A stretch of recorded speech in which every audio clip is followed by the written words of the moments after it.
परम पूज्य संत शिरोमणि आचार्य श्री 108 विद्यासागर जी महाराज के परम प्रभावक शिष्य अरहम योग प्रणेता परम पूज्य मुनि श्री 108 प्रणम्य सागर जी महाराज एवं परम पूज्य मुनि श्री 108 चंद्र सागर जी महाराज के मंगल आशीष से अरहम जीव दया भारत संस्कारित और मजबूत जैन समाज के निर्माण हेतु आर्थिक रूप से असमर्थ एवं कठिन परिस्थितियों का सामना कर रहे परिवारों के लिए कर रहा है अद्वितीय सेवा कार्य। आप सभी साधर्मी बंधुओं से अनुरोध है कि आप भी गौ ग्रास औषधि निधि कोष, बेटा बेटी शिक्षा निधि कोष, बेटा बेटी चिकित्सा निधि कोष, व्रती ब्रह्मचारी भैया दीदी निधि कोष और रोजी रोटी निधि कोष में 2500 रूपए प्रति माह या 1000 रूपए प्रति माह के साथ जुड़कर जीव दया और साधर्मी सेवा के इस पुनीत कार्य में अवश्य सहयोग करें। दान राशि नीचे दिए गए बैंक डिटेल्स में भेजकर रसीद के लिए 9717857614 पर अवश्य सूचित करें। अकाउंट नेम ओम अरहम सोशल वेलफेयर फाउंडेशन। संपर्क सूत्र 9717857614 8586984787 9810843757 9810436940। इस कार्यक्रम के पुण्यार्जक हैं प्रणम्य वाणी देवदूत। प्रणम्य गुरु की वाणी पहुँचे घर घर, सम्यक ज्ञान प्रभावना होवे घर घर। सभी प्रणम्य वाणी देवदूत के पुण्य की बहुत बहुत अनुमोदना। अधिक जानकारी के लिए संपर्क करें। गुरु चरणों में समर्पित गुरु भक्त परिवार USA।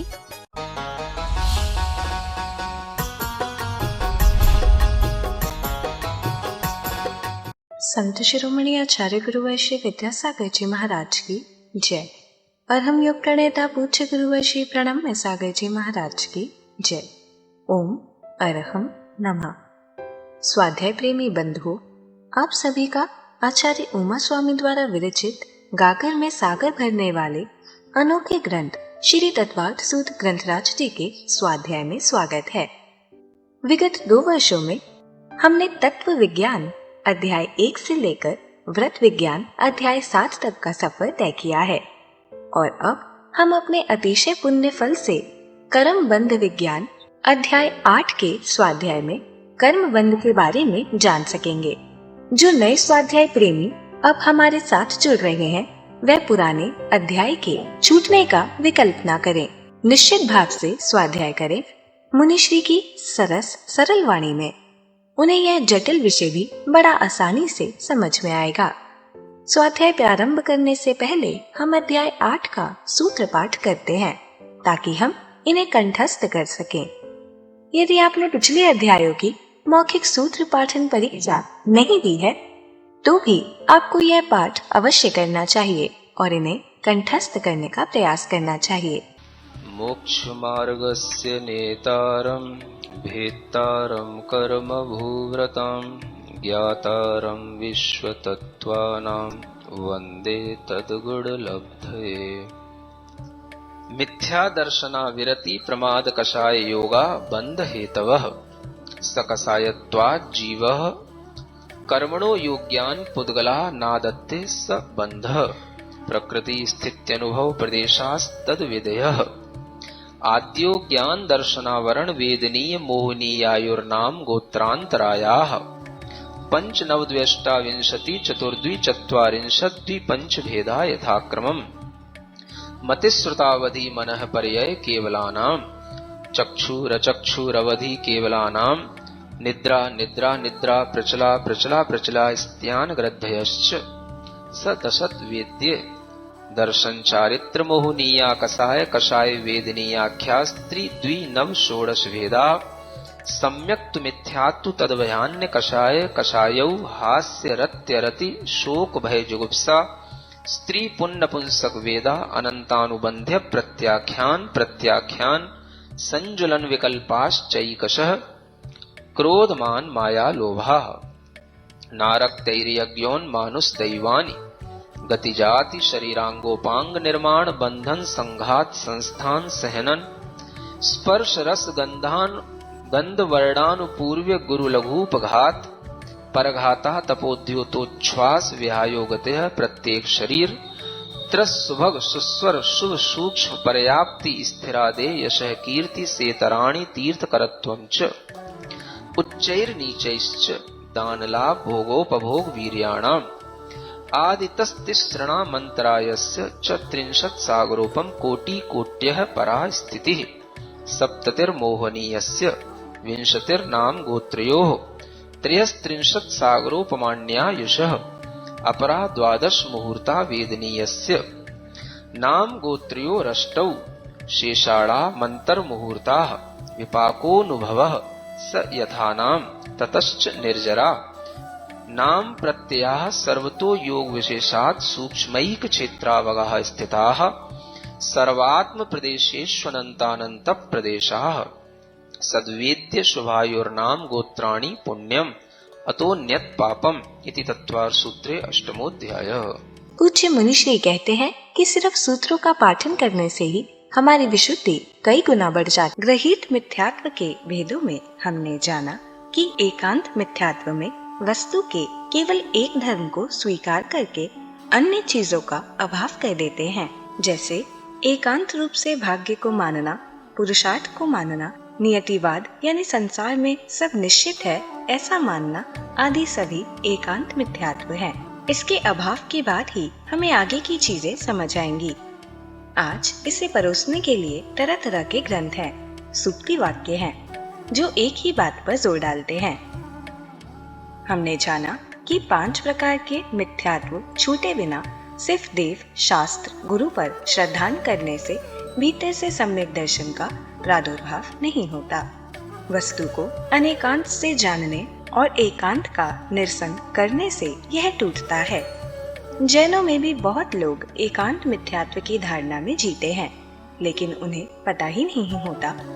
अपने आसपास के माहौल, लोग, चर्चाएं, शास्त्र, बखान आदि के कारण वे अनेकांत को तवज्जो नहीं दे पाते।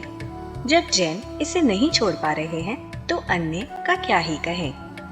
दूसरे विपरीत मिथ्यात्व में हम चीजें जैसी हैं उसको विपरीत जानते और मानते हैं। जैसे स्त्री को भी मोक्ष होता है, भगवान कवलाहारी होते हैं, भगवान संसार के उद्धार के लिए पुनः संसार में आते हैं। पैसे, वस्त्र आदि परिग्रह के साथ भी साधु निर्ग्रंथ है, क्योंकि साधुता तो भीतर से आती है, कपड़ों से उसका कोई संबंध नहीं है। घर में रहकर केवल ज्ञान और सर्वज्ञ दशा प्राप्त कर सकते हैं। मिथ्यात्व का मतलब है उल्टा श्रद्धान, रॉन्ग बिलीफ होना। इसमें हम सही गलत का निर्णय किए बिना जो अंदर चलता है उसे ही सही मान लेते हैं। इसके कारण बहुत लोग अंधकार को प्रकाश मानकर इसी में पड़े रहते हैं। तीसरे संशय मिथ्यात्व में तत्वों, सिद्धांतों पर हमेशा एक संशय बना रहता है, जैसे मोक्ष होता है या नहीं, क्या 3 लोक हैं, क्या असंख्यात द्वीप समुद्र, नर्क, स्वर्ग हैं, क्या भगवान ने दुनिया बनाई। इसमें दिमाग दोनों तरफ उलझा रहता है, एक चीज पर दृढ़ नहीं होता। हमने जाना कि जो चीज जैसी नहीं है उसे वैसी मानना विपरीत मिथ्यात्व होता है। संशय में झूलते झूलते यदि उल्टी दिशा में निर्णय हो जाए तो विपरीत मिथ्यात्व हो जाता है। जैसे पाप पुण्य कुछ होता है क्या, ये संशय मिथ्यात्व है। पाप पुण्य कुछ नहीं होता, ये विपरीत मिथ्यात्व है। हमें देव, शास्त्र, गुरु, संसार, मोक्ष, बंध आदि तत्वों के बारे में भी संशय रहता है। आज हर आदमी के अंदर संशय या विपरीत मिथ्यात्व के भाव चलते रहते हैं। चौथे वैनेक मिथ्यात्व में हम दुनिया के सभी देव, देवता, गुरुजन, माता पिता आदि आदरणीय लोगों को एक ही समान विनय करते हैं। सभी भगवानों के प्रति विनय का भाव रखते हैं, सबको पूजते हैं, सबको सम्मान देते हैं, क्योंकि हम ऐसा मानते हैं कि वे तो हमसे बड़े हैं। ये मिथ्यात्व है। हालांकि पढ़े लिखे लोग इसे अच्छा मानते हैं कि सबका आदर कर रहे हैं, लेकिन भगवान के स्वरूप का निश्चय नहीं होने के कारण ये मिथ्यात्व को ही बढ़ा रहा है। प्रायः कॉलेज, यूनिवर्सिटी कोर्सेज भी इस धारणा को आगे बढ़ाते हैं, क्योंकि दूसरों के प्रति सम्मानता के भाव से सब उसे स्वीकार कर लेते हैं। क्योंकि जैन दर्शन एक तरफा है, इसलिए एकेडमिक लेवल पर इसका बहुत ज्यादा प्रचार नहीं हो पाता है। सही होते हुए भी इसकी बातें नहीं रखी जाती। हमने जाना कि अच्छे ढंग से परोसे जाने वाले इन मिथ्यात्वों से हम चीजों को गहराई से समझकर ही छूट सकते हैं। हर मिथ्यात्व अपने आप में सशक्त है, कमजोर कोई नहीं है। तो चलिए अब हम सभी जिनवाणी स्तुति करेंगे और तत्पश्चात समय होगा आज के सवाल। तो आइए अब हम चलते हैं कर्म बंध विज्ञान की कक्षा की ओर। मोक्षमार्गस्य नेतारं भेत्तारं कर्मभूरतां ज्ञातारं विश्वतत्त्वानां वन्दे तद्गुणलब्धये। देवादिदेव आदिम तीर्थंकर श्री ऋषभनाथ भगवान की, वर्तमान शासन नायक श्री वर्धमान महावीर भगवान की, परम पूज्य आचार्य गुरुवर श्री विद्यासागर जी महाराज की। जैसे संशय है, विपरीत है, एकांत है, वैसे ही चौथे नंबर पर आता है एक वैनयिक मिथ्यात्व। कौन सा? क्या होता है इसमें? वैनयिक। ये विनय करने के साथ में चलता है। जितने भी दुनिया में देव हैं, देवता हैं, जितने भी दुनिया में बड़े लोग हैं, गुरुजन हैं, माता पिता हैं, स्त्री पुत्र आदि हैं, सब हमसे बड़े हैं। वो सब हमारे लिए एक जैसे पूजने योग्य हैं, एक जैसे आदरणीय हैं, क्योंकि वो हमसे तो बड़े हैं। ये अक्सर मैं सुनता भी रहता हूं कई लोगों के मुंह से, मैं तो महाराज किसी भी भगवान का अनादर नहीं करता, मेरे लिए तो सब भगवान हैं, क्योंकि मुझसे तो बड़े हैं ही हैं, इसलिए मेरे द्वारा अगर कभी उनके लिए कोई भाव आएगा तो विनय का ही भाव आता है। मैं किसी का अनादर नहीं करता, इसलिए मैं सबको पूछता हूं, सबको बिल्कुल एक समान मानता हूं। मेरे लिए तो सब भगवान एक समान है। दुनिया में जितने भी भगवान हैं, चाहे एक हो चाहे 1 लाख हो, सब मेरे लिए भगवान है। समझ आ रहा है? अब उसको समझ में आए जो ऐसा मान रहा हो।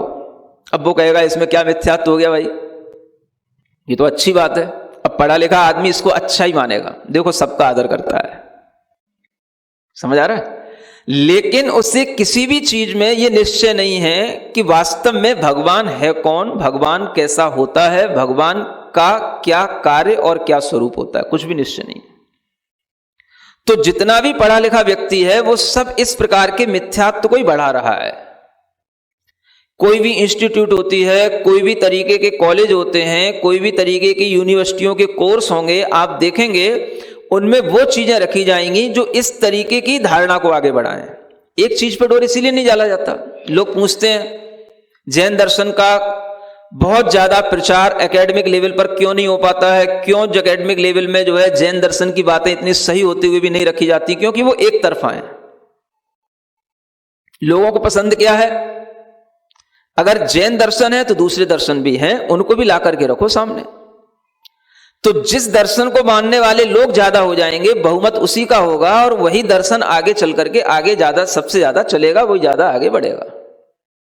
तो जहां लोगों की मान्यता में जितने प्रकार के ये सब भाव अलग अलग तरीके से जुड़े होंगे, चाहे वो देवी देवता के रूप में हो, चाहे वो किसी भी तरीके के गुरु आदि को लेकर के हो, वह जितने भाव विपरीत होंगे या कॉमन होंगे या दूसरों के लिए किसी भी तरह का उनके अंदर एक समानता का लिए हुए भाव उनके सामने आ जाएगा, तो हर कोई उसको स्वीकार कर लेता है कि देखो ये कितने समभाव को आगे बढ़ा रहे हैं। लोग क्या सीखेंगे इससे? समझ आ रहा है? ये समभाव है, और इस समभाव में कितना हमारे अंदर मिथ्या विश्वास पड़ा हुआ है ये कुछ पता नहीं है, लेकिन लोगों को क्या लगेगा ये सब समभाव है। और इसी तरीके के सिद्धांत आगे चलते हैं। जितना भी आप दुनिया में दर्शन देखेंगे वो इसी भाव के साथ आगे चलता है। सबको लेकर के चलो, सबकी मानो, सबकी विनय करो, सबको एक साथ रखो। और अच्छे खासे पढ़े लिखे लोग, जैन दर्शन के भी बहुत से विद्वान इस भाव में आज जी रहे हैं। किसी को छोड़ना, किसी से दूर हटना, ये उसका उन्हें निरादर समझ में आता है, जबकि किसी चीज से हटना निरादर नहीं होता है। निरादर में तो हम उसका बुद्धिपूर्वक निरादर करेंगे तभी निरादर होगा। हम अगर किसी चीज से हट गए तो उसमें उसका निरादर क्या हो गया? जिस तरह से आदर किया जाता है उसी तरीके से निरादर भी किया जाता है। अगर आदमी को यह समझ में आए तो वह निरादर को समझ पाए और आदर को समझ पाए कि आदर और निरादर में क्या अंतर है। लेकिन आदमी के लिए लगता है कि अगर हमने संसार में जितने देवता उनमें से अगर किसी एक को भी छोड़ दिया, माने हमने उनका निरादर कर दिया। समझ आ रहा है? ऐसी स्थिति में आदमी इस वैनयिक मिथ्यात्व को छोड़ नहीं पाता है। और छूटेगा तब जब उसे समझ में आए कि जो भी लोगों की हम विनय कर रहे हैं उनकी कोई कैटेगरी है कि नहीं, वो सबकी कैटेगरी एक बना देता है। जैसे माता पिता की पूजा करेगा वैसे ही पशुओं की पूजा करेगा, वैसे ही देवों की पूजा करेगा, वैसे ही भगवान की पूजा करेगा। समझ आ रहा? ये सब पूजा के योग्य उसके लिए एक जैसे होते हैं, चाहे कोई भी हो। वह एक जैसी सबकी मान्यता रखेगा, एक जैसा सबके लिए विनय करेगा, एक जैसा सबके, बस इतना समझता है वो मेरे से तो बड़े हैं, मेरे से तो अच्छे हैं, कुछ तो उनमें अच्छा होगा तभी उन्हें दुनिया में लोग मान रहे हैं। बस ऐसा कह करके वो अपने अंदर की विनय उन सब के प्रति बराबर की बना के रखता है। इसका नाम है वैनयिक मिथ्यात्व। और फिर अंत में आता है पांचवा, अज्ञान मिथ्यात्व। कोई भी कम नहीं है, इसका भी बोलबाला दुनिया में खूब है। अज्ञान का मतलब ही है कि हमें ज्ञान की बातें जानना ही नहीं, और जो हमें जानने में पहले से आ रहा है या जो हमारे ध्यान में धारणा में पड़ा हुआ है बस वही हमारे लिए सही है। इस भावना में जो कुछ भी आएगा वो सब अज्ञान मिथ्यात्व हो जाएगा। हमें नया कुछ भी नहीं जानना है, सीखना हमें कुछ भी नहीं है, क्योंकि ज्ञान से उन्हें डर लगेगा। अज्ञान से डर नहीं लगता। अज्ञान से मतलब मोक्ष होता है, ज्ञान की बातें करने से मोक्ष नहीं होता है, ऐसा उनकी मान्यता रहती है। उस अज्ञान की मान्यता के कारण से ही व्यक्ति कभी भी कुतर्कों पर तो आ जाएगा लेकिन तर्क नहीं करेगा, क्योंकि तर्क करेगा तो न्याय सिद्ध हो जाएगा। न्याय में तर्क आता है और अज्ञान में कुतर्क आ जाता है। तर्क सम्यक ज्ञान का एक पार्ट है, लेकिन कुतर्क मिथ्या ज्ञान का एक भेद है। तो कुतर्क की जब श्रेणी में उतर आता है तो वह इस अज्ञान के भाव में जीता है। जैसे आपने सुना होगा, कई लोग कहते हैं कभी भी आप इस दुनिया में जीवों की रक्षा करते हुए तो जी नहीं सकते हो, दुनिया में ऐसा कोई स्थान नहीं जहां पर जीव ना हो, इसलिए कहीं पर भी आप जीव रक्षा नहीं कर सकते हो। जीव की हिंसा से बचना तो संभव ही नहीं, जो कुछ भी करोगे जीव की हिंसा होगी, इसलिए हिंसा अहिंसा का विकल्प करना ही बेकार है। ये क्या हो गया? हमें सीखना ही नहीं है कि हिंसा अहिंसा में क्या भेद है। ये अज्ञान मिथ्यात्व है और इसको ज्ञान कहा जाएगा। इसी तरीके से आपने सुना होगा, बहुत से लोग कहते हैं चाहे वनस्पति खाओ चाहे मांस खाओ, जीव की हिंसा तो दोनों में होती है, मरते तो दोनों में ही जीव हैं। एक को बचा रहे हैं, एक को नहीं खा रहे हैं, एक को खा रहे हैं, इसमें क्या फायदा हो रहा है?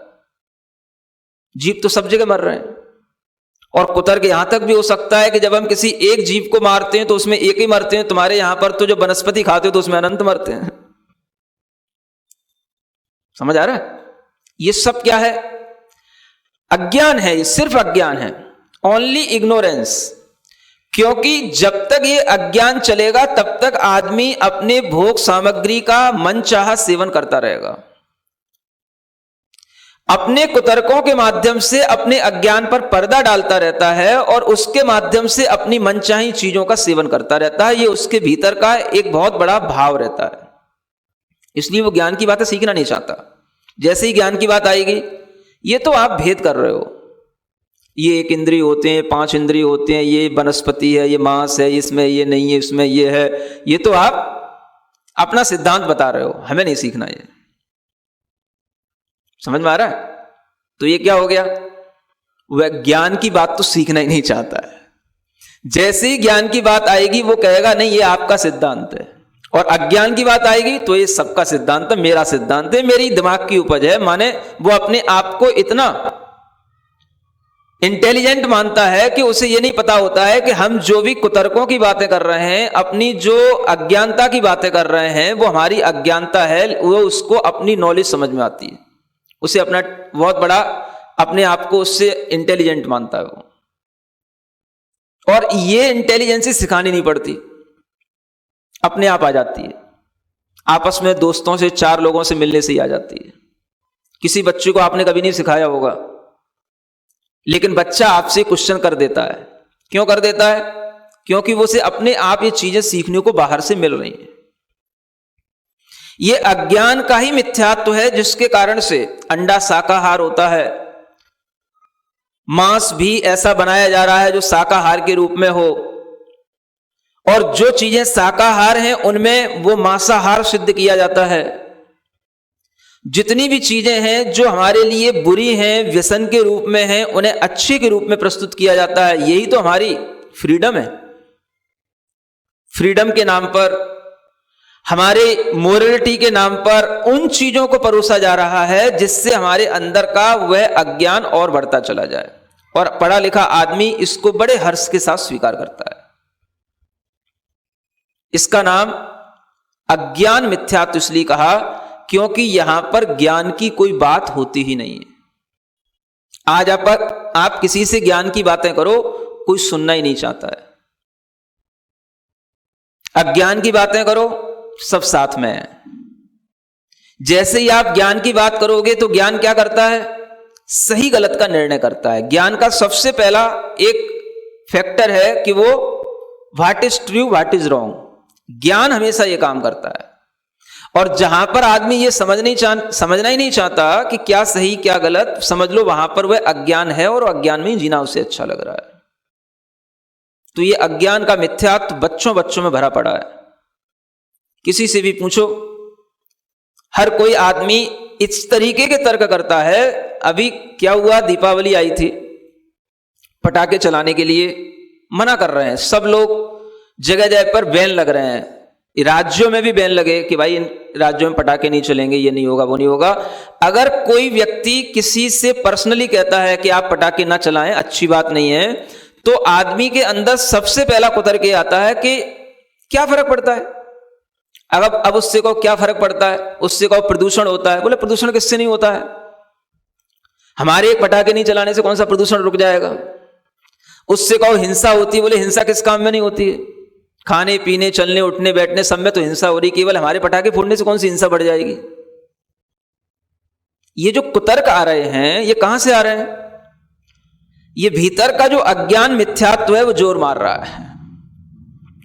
इस तरीके के अज्ञान में आदमी दूसरे के सामने कुतर्क करके अपने आप को सेफ तो कर लेता है, लेकिन कभी भी यह समझ नहीं पाता कि यह अज्ञान मिथ्यात्व ही हमारे लिए सबसे बड़ा पाप है, और इसी के कारण से हम सही का निर्णय नहीं कर पा करके कोई सही चीज को अपना नहीं पा रहे हैं। और यही चल रहा है। आप किसी भी बच्चे से पूछ लो, हर चीज के बारे में कुतर्क दे देगा। रात्रि में भोजन क्यों नहीं करना चाहिए? पहले तो लाइटें नहीं होती होंगी इसलिए नहीं किया जाता था, आज तो फुल लाइटें हैं, एक भी कहीं कीड़ा नहीं दिखता, मक्खी मच्छर कुछ नहीं दिखते हैं।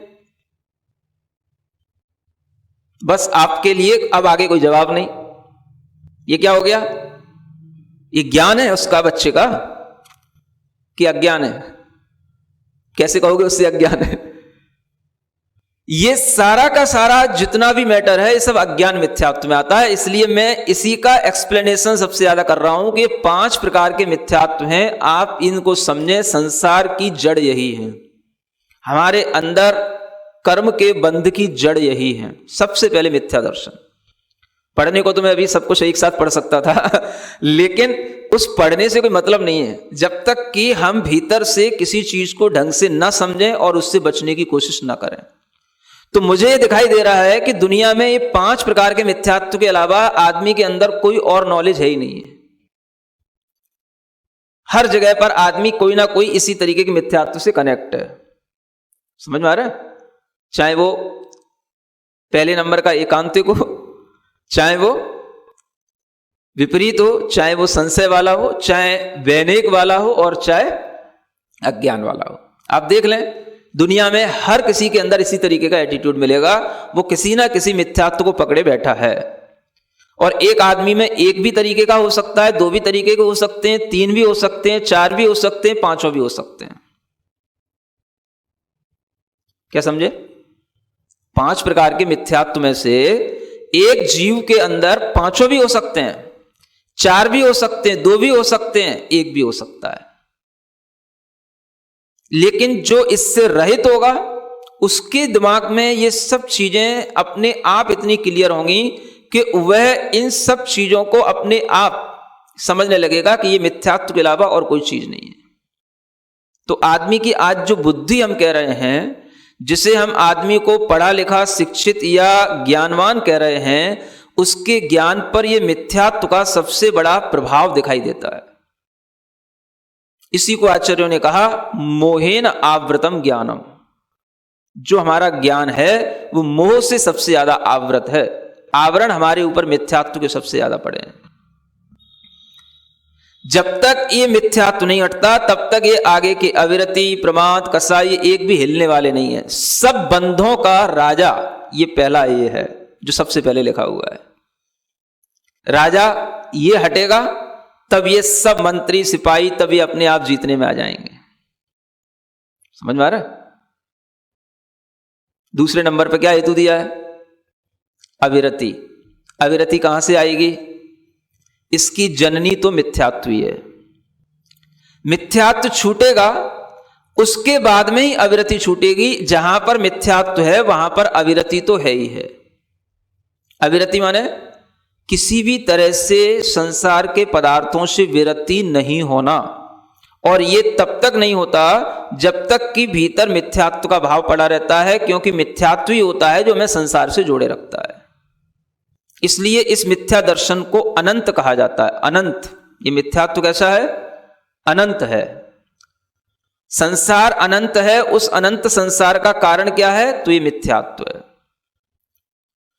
कारण अनंत है, इसलिए कार्य रूप में वो संसार हमें अनंत रूप में दिखाई देता है। अनंत पर्याय हैं, अनंत हमारे सामने संसार में ऐसे स्थान हैं जहां पर ये जीव अनंत बार जन्म लेता है, अनंत बार मरण करता है। जो कुछ भी अनंत बार होता है वो इस मिथ्यात्व के साथ ही होता है। तो अनंत की जो श्रृंखला टूटती है वो इस मिथ्यात्व के बंध के टूटने पर ही टूटती है। समझ में आ रहा है? इसलिए इसी को हम ढंग से समझ लें, फिर आगे की बात तो हमें आगे करना ही है, लेकिन ये बात मुख्य है जो हमारे सामने इन 5 मिथ्यात्वों के रूप में आनी चाहिए। और उन सब में भी ये ध्यान रखना चाहिए कि ग्रहित और अग्रहित के भेद से जो मिथ्यात्व हैं उनमें पहले हमारे दिमाग में ग्रहित मिथ्यात्व को पूर्ण रूप से बुद्धिपूर्वक छोड़ने का भाव होना चाहिए, तब वो अग्रहित मिथ्यात्व से हम अपने आप को बचा पाएंगे। क्योंकि जो बाहर से हो रहा है आश्रव, बाहर से हो रहा है जो बंध, वो जब तक नहीं रुकेगा तब तक पुराना संस्कार कभी टूटने वाला है नहीं।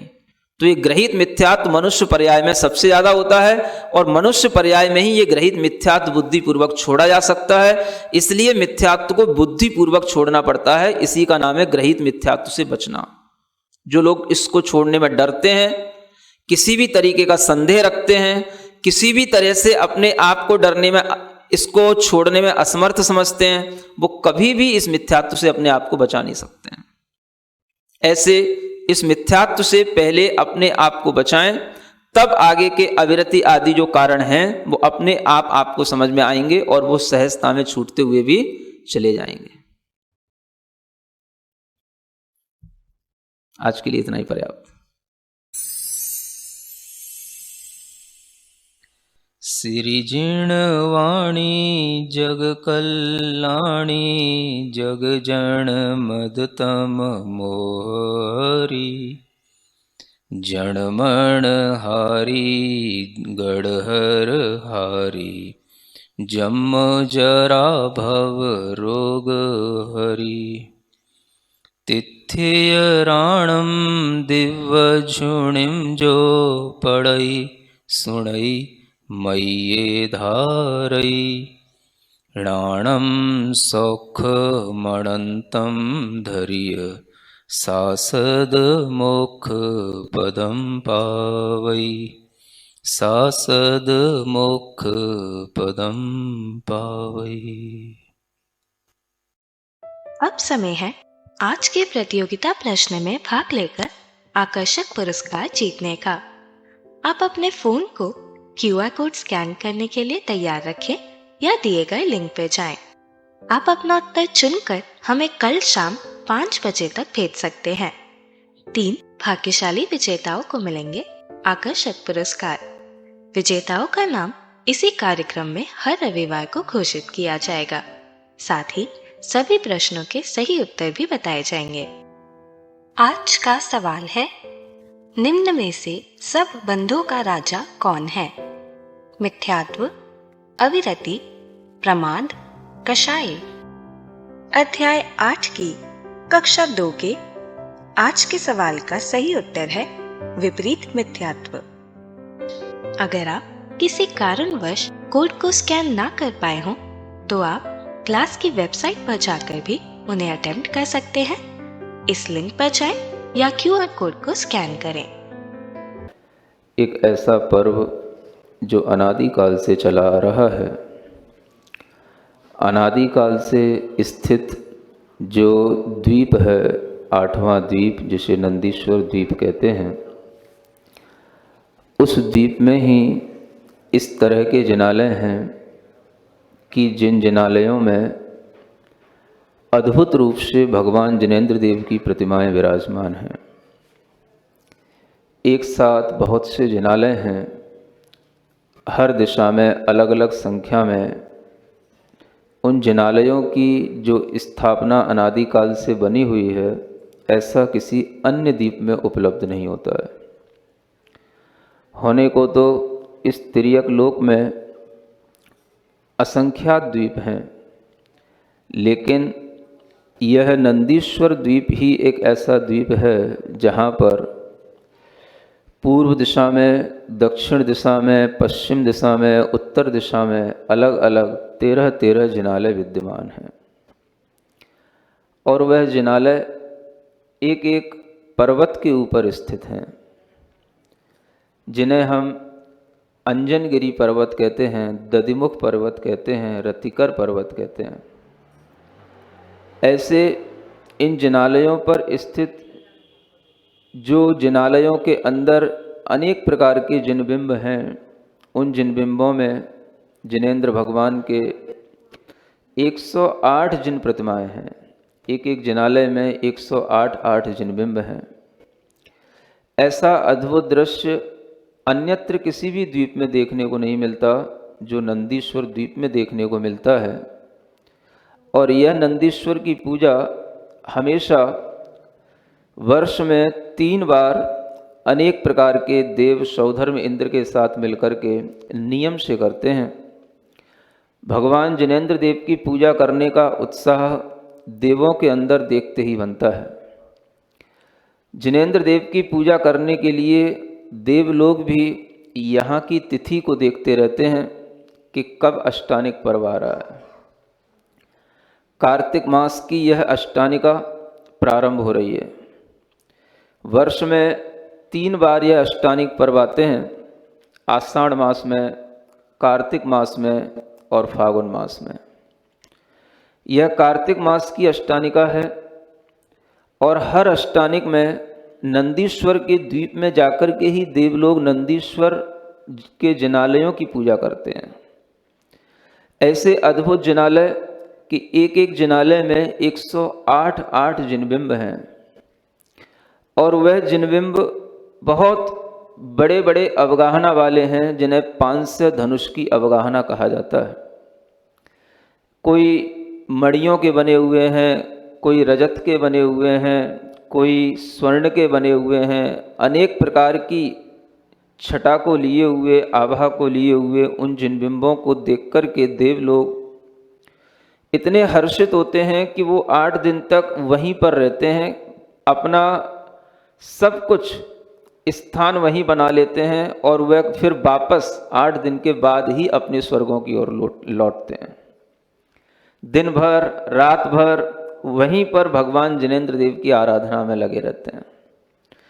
ऐसे इस नंदीश्वर द्वीप में जाकर के जो 8 दिन तक पूजा की जाती है, इसे महामह पूजा के नाम से शास्त्रों में कहा जाता है। पूजाएं कई प्रकार की होती हैं। ऐन्द्रध्वज पूजा होती है, कल्प वृक्ष रूप जो कल्पद्रुम पूजा होती है वह भी पूजा होती है, और सर्वतोभद्र पूजा होती है। लेकिन इसके साथ साथ एक और पूजा कही गई जिसे महामह पूजा कहते हैं। बहुत कम लोग जानते हैं इसके बारे में।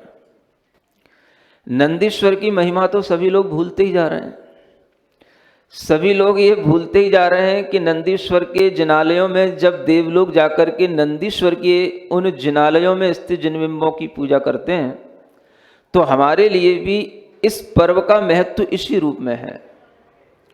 अष्टानिक पर्व में 8 दिन तक हमें जिनेंद्र भगवान की आराधना करना है और वह नंदीश्वर के ही जिनालयों की आराधना करने का सौभाग्य मिले तो इससे बढ़कर के और क्या होगा।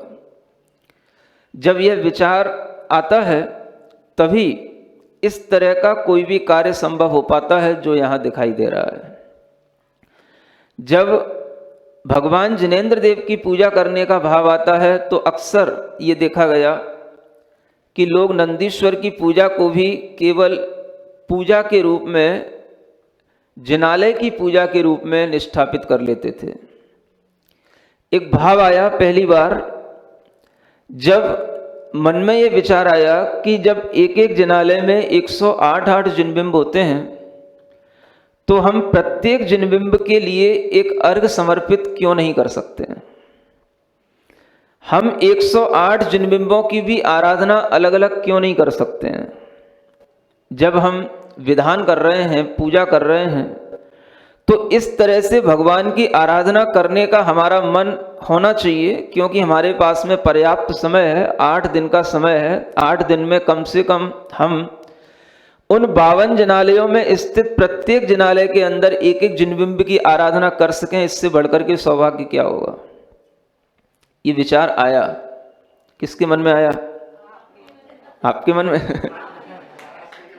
ये विचार आया जब हम दिल्ली में प्रवास कर रहे थे, मॉडल टाउन में, और उस समय पर भगवान के दर्शन करते करते, ध्यान लगाते लगाते नंदीश्वर के उन दिनों में ये विचार आया कि हमें इस तरह से आराधना करने के लिए अपने लिए कुछ ना कुछ एक साधन बनाना चाहिए। तो मेरे मन में आया कि हम क्यों ना सभी जिनालयों में स्थित एक एक जिनबिंब की अच्छे ढंग से आराधना करें। और इसी हेतु यह भगवान की आराधना करने का मन बनाने के लिए यह जो विधान आपके सामने है, महामह नंदीश्वर विधान, यह इसी हेतु रचा गया। इस विधान में लगभग 5616 अर्घ हैं। अब वो अर्घ कैसे बन जाएंगे तो आप देख लो, 52 गुणा 108। मन में भाव ये आया कि आखिर इस विधान को हम 8 दिन में कैसे डिवाइड करें। लोगों के लिए पूजाएं करने का भाव रहता है कि हमने एक पूजा अगर आज की है तो वो पूजा पूरी हो जानी चाहिए, पूजा अधूरी नहीं होनी चाहिए।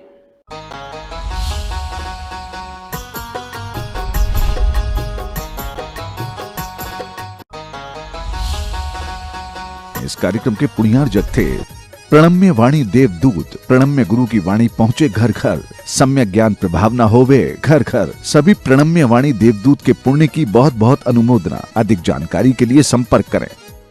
गुरु चरणों में समर्पित गुरु भक्त परिवार USA।